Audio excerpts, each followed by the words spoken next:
मौजू में इमाम जलालुद्दीन सुयूती रहमतुल्लाह ताला अलैह ने इमाम तिबरानी के हवाले से मौजूद में रिवायत को नकल किया गया। हजरत अब्दुल्ला बिन उमर की रिवायत को नकल किया है कि ताजदार कायनात सल्लल्लाहु अलैहि वसल्लम फरमाते हैं कि थोड़ा इल्म बहुत ज्यादा इबादत से बेहतर है। तुम्हें पता ही नहीं है, अगर इल्म ही नहीं है कि पाकीज़गी क्या है, पाकीज़गी किस तरह रखनी है, नमाज की सुन्नत वाजिबात और फराइज का तुम्हें इल्म नहीं है तो तुम इबादत कर रहे हो, तुम्हें पता ही नहीं क्या फर्ज छोड़ दिया, क्या जो है वाजिब छोड़ दिया, तो तुम्हारी नमाज ही नहीं। और अगर तुम पाक ही नहीं हुए, गुस्ल का तरीका तुम्हें इल्म नहीं है, तो तुम अगर पाक नहीं हो तो इबादत भी सारी बातें चलेगी।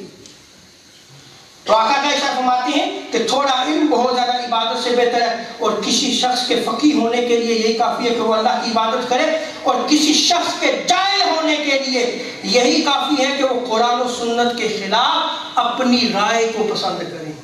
आज ये हाल हो चुका है या नहीं हो चुका?